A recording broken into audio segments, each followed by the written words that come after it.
All right, guys, welcome back to the Triple Double Watch. Today we got AJ Martin. He started the Global Basketball Academy here in Paducah, Kentucky. So, AJ, how did you start GBA? Man, first of all, thank you guys for having me on.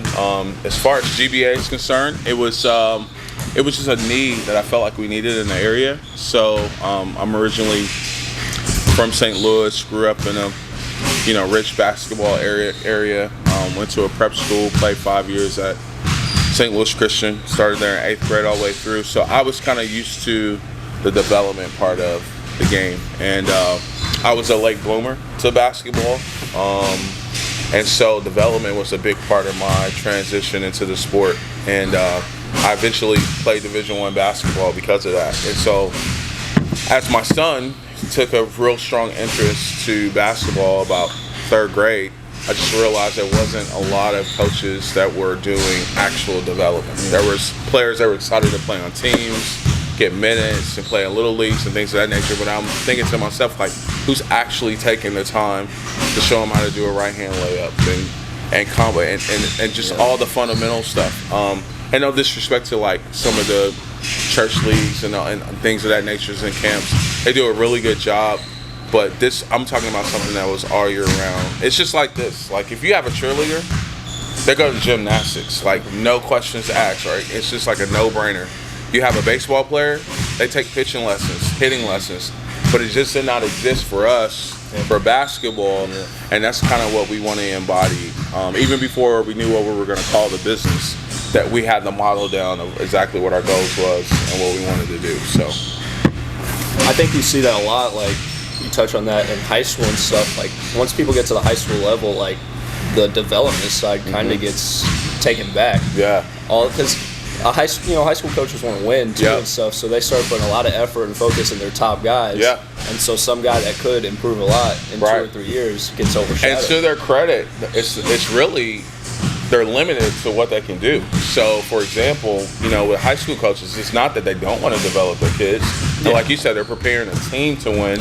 But what about the 8th guy, the guy that may grow? And middle school's kind of funny. Some guy may be the shortest in 7th grade and the tallest in 8th. But they're restricted too, so they can only do so much in the summer. They can't coach them during the summer, right? Because of how the state rules work for Kentucky, Illinois, and things of that nature.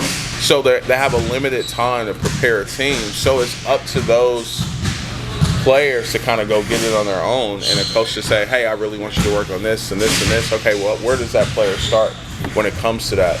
And so, you hit it right on the nail, man. It's that, coaches prepare to win more so than having time to develop the players. And players can develop within a system and know what a coach wants and play with them in middle school and freshman, and by their junior and senior year, they know exactly where they can fit in within that system. But overall, though, the development is kind of what we focus on. So we had Marshawn on, and we kind of talked about that, how he's seen himself develop from high school to college to now. So what is it like seeing people like him and the people that come through here and seeing them develop? Man, it's great. I think they don't know what they're getting themselves into until they step through the door. Like, I give you a prime example. Like, GBA is one of those things that's hard to explain. You're like, okay, so what do they do at Global Basketball Academy? Is it just some drills? Well, we can do these drills at school. We can do and it's not. It is the breakdown of everything. Like, we're talking diet. We're talking the work off the court. We're talking about breaking down film. We're talking about how to set up the defense, how to run the floor, different spots, ball handling, footwork. Every little intricate part of the game is broken down, and that's what we work. And for Prince, the biggest thing for me with him is, like you guys see me wrap up a couple pro workouts today. Well, Prince can get through 20 minutes of those because he wasn't strong. His core wasn't strong enough. His back would start bothering him and things of that nature. So I couldn't work him out until he got stronger. And so he went fully into our program, started working out with my wife, who's a professional bodybuilder and fitness pro. People would recognize her as a bodybuilder, but she does our diet plans and our workouts with our players and our pros, and his body's come a long way. He will not keep his shirt on. Just FYI, he's really feeling himself right now. And he's not him. I'm him. He needs to remember that. That doesn't surprise me. No. He takes his shirt off. It could be 20. I know we're closing in spring, summer, but it could be 20 degrees out right now. Prince has got his shirt off. That's how he's feeling right now. Yeah. Well, I like that you touched on the whole aspect of the game too, because when you get to higher levels of basketball, you will not find a player that is not mentally smart about basketball. Yeah. And so, because that's, I mean, maybe half the game at times. Right. And so, like, when you get to the higher levels, every guy knows every little detail of what's going on, and you won't make it higher and higher if you don't. Right. And we're sitting here doing this interview, and there's guys in the gym. We have a 10-year pro in here, you know, that dedicates his season to all the details. So, like, I have to ask myself, well, what do you work on with a pro? Like, he's already a pro. Yeah, exactly. And it's those little things, right? And so the other thing that really goes lost sometimes is even just like working angles and things that guys wasn't taught or had a chance to be taught in high school or college. And then as the level gets higher, the players get stronger. So getting guys to buy into taking care of their bodies, it's the hardest part. Like, it's like if you think about, even you guys play high school ball, right? So if you think about middle school, the high school, what was the biggest difference? The strength of the players. Bumping up against a senior is a lot different than bumping up against a fellow 14-year-old. And so it's the same thing for these guys that want to go pro or want to go play in college, whether it's D1, JUCO, whatever. The difference is going to be the strength of the players. You're going from an 18-year-old kid in high school. Let's say you're going up against a junior or a senior on a college campus. That's a 22-year-old grown man. That's been in a weight room, right? Yes, it's been through it. So that bump is a lot different, and so we try to simulate that and express that to our players as best as we can. So that's where we are on that one. So, what would be the differences you guys have over here in your training versus like what a student could get in high school or middle school? I think just the attention to detail. Like I said, we got a lot of great high school coaches. When I say detail, like right now, you know, you have a lot of schools that are probably doing open runs, some weightlifting, things of that nature. But when we get into details, like we're doing meal plans. So let me break this down, right? So like a typical day for like a Quentin Lee, who's here from Jordan, like we track his food. Like he sends it in. We track how much protein he has.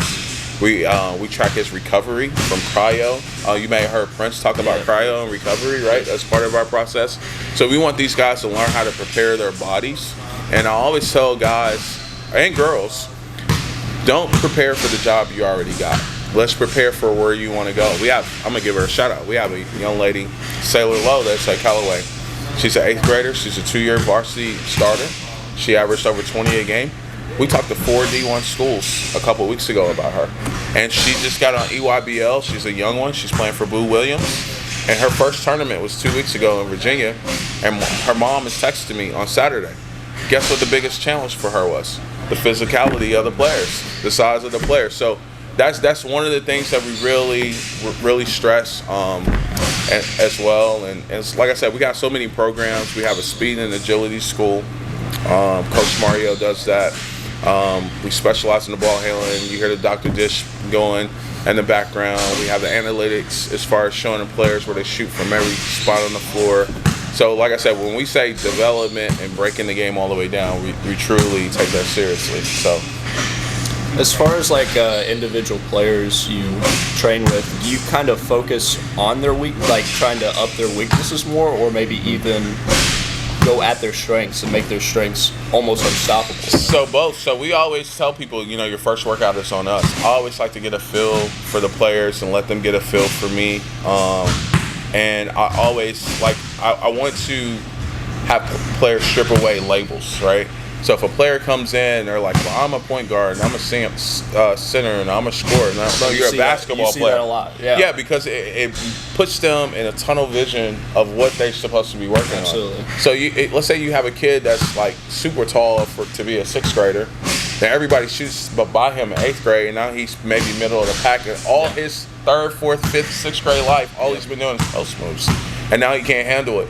So we always try to strip that mentality down and try to identify what they like to do, where the rhythm is. Like some of our players, I can break down their games. Like Q, he's got a great change of pace.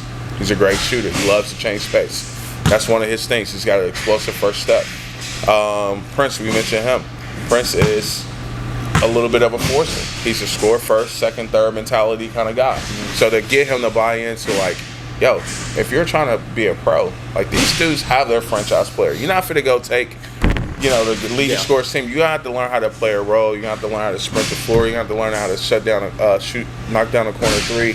So just having that, opening their mind up to different things, I think is my challenge as a trainer and to get these guys moving forward. So I've seen that at all levels, especially the kids from high schools. The high schools just focus on post moves. If you're a post, you only work with the post. Definitely. So. And I've seen that I've read about a lot of NBA centers that would train like guards in high school, and I think that's great because even if you're turn out to be 6'11", if you can handle it like a guard, I mean, that's kudos to you, and it's only going to help you. Absolutely. Pros now. Absolutely. But to that as well, it's a catch-22. Like, you want guys to develop their all-around game, but at the same time, you don't want guys to get so caught up in highlights, right? So it's still a pass, dribble, shoot game. Absolutely. So, like, I still try to focus on the passing. I still try to focus off guys jumping off 2 feet in traffic.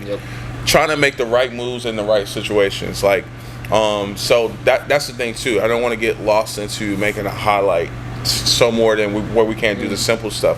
Because I always tell kids, especially kids coming up, when coaches come and watch you play, I've yet to see a coach come in, D1, high school coach coming to watch their kids play, ask for a stat sheet. Not one time have I ever seen that, right? Exactly. What they're looking at is, how are your hands ready when you come off a screen? How are you reacting to if you felt like you got a bad call? How are you reacting to coaching? How are you reacting to your teammates when things are going your way or not going your way? Or the fans heckling you? That's what they're looking for, right? So I try to get kids to understand, like, and parents, when parents are like, well, man, they should just be playing for the fun of the sport. They should appreciate that they got a scholarship and a free education. That's cool, yes, in theory.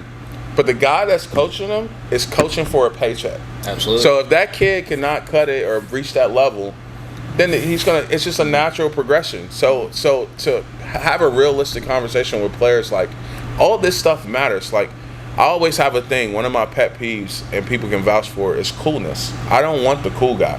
The guy that's in the warm-up, that does the fancy layup, and he's chewing the gum, and he's got the light jog, and he's staring at his girlfriend in the stands and all. Yo, you can leave the coolness doesn't work, right? But the guys that can pass, dribble, and shoot, that's going to do the little things, is the guys that's going to go further compared to the guys that are playing for a highlight reel. They're cool, they happen, but what is still cool is making an accurate pass, hitting the shooter in a shooting pocket, jumping off 2 feet in traffic through contact. Those are the things that are still cool as well. They kind of get lost with all the hype. So, and it's rare to see the guy doing fancy layups and warm-ups be the guy then. Right, so, exactly. Not all the times it's like that. And with how mental basketball can be, to simplify it to those few things is huge then, just so that you can slow it down as much as possible. Then. So, for sure.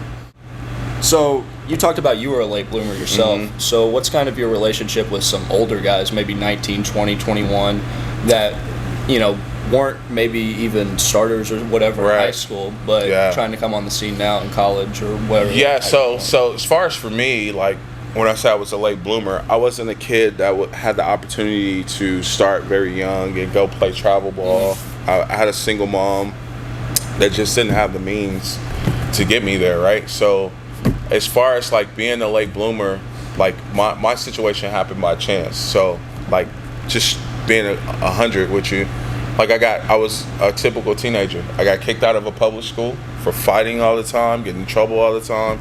My mom's like, I don't know what I'm going to do with you. And she worked at a health clinic with a guy named Larry Hughes' grandmother, who Larry was a top 7 NBA pick. So she's telling, Larry's grandmother is telling my mom about this Christian school that may take me. And that turned into me ending up at St. Louis Christian, not knowing they were a basketball powerhouse. Gotcha. And so me being a competitor, it turned into, like, I want to play. It turned into me, I don't want to sit on the bench. So by the time my freshman year rolled around, I worked my way into the starting lineup, was a 10-point game type player. Sophomore, I was 19. By my senior year, I led the state in scoring. I was about 32 a game. and then I got an opportunity to go play at Missouri State for Steve Alford. So when I say late bloomer, I kind of short. But when I say late bloomer is I was always playing catch up. Like I always had this chip on my shoulder. Like, yo, and if I ended up being the best player in the gym, I left that gym and I went to another gym and another gym. So I had this back then when I played in the 90s, it was above the rim type game. It was an intimidation type game.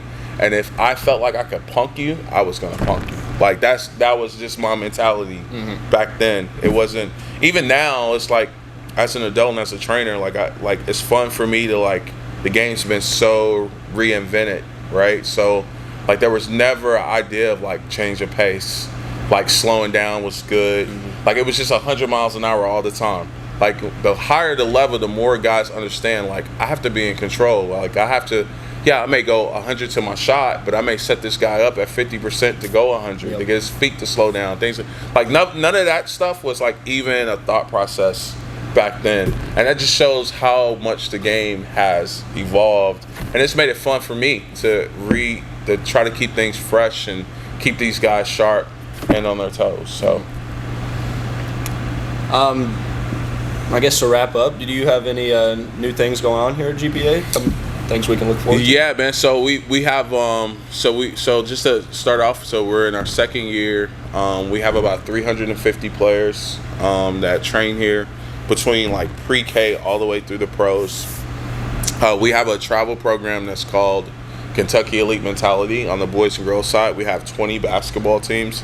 So it's been fun to watch those kids grow, and we saw a lot of improvement. And here's the deal about us is that we're not even, I know I've talked about pros and stuff like that, but I'm just as proud of the kids that were like 5th and 6th grade, didn't make the team, that made the team this year, so on and so forth. Like they show the biggest growth the fastest, believe it or not. I love working with them because one of the things that gives them their confidence the quickest is helping them with their ball handling and moving freely with the ball and things of that nature. But we're always have an open door policy. We've gained a lot of great coaches.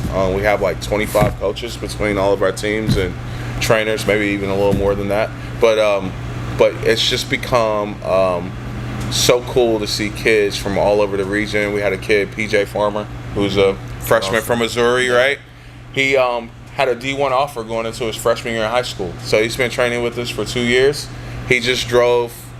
He's 2 hours away? Hour. Yeah, he just drove 2 hours for a 1 hour workout. So it just kind of shows the commitment that some of these guys have. My guy Muslim over there, look, he's relaxing and things of that nature. You know, he came to us from Germany. He's been here since Thursday. Spent 24 hours on a plane. So just to see those commitments from the players, the kids, our coaches, it's been a beautiful thing. I never would have thought we would be where we are right now when we first started building this place. I just never would have dreamed, not this fast. But I'm truly blessed with just a lot of great people, man. So it's been fun. Well, it's awesome. He's doing a great thing here at GBA. We appreciate having you on, AJ. No problem. Last thing, we need your NBA Finals prediction. Woo! Yeah. So real quick, I think the Warriors is gonna repeat. They got the vets. They're healthy right now. So everybody's playing their role perfectly. So they got the best matchups with any team left. I see that for sure. But don't sleep on Miami either. Yep. So this is an Astros, right? So Miami's a really balanced team too. They're just younger. They don't have as much experience, but they're another team where you got about 4 or 5 guys that could be the leading scorer of the games. That's dangerous to coach against, right? So so I think it's going to be them two playing each other, and I'll give the edge to Golden State because of the experience. They need Kyle Lowry back, that's for sure. Yeah, absolutely. Absolutely. Well, I appreciate having you on, AJ. All right, man. Appreciate it.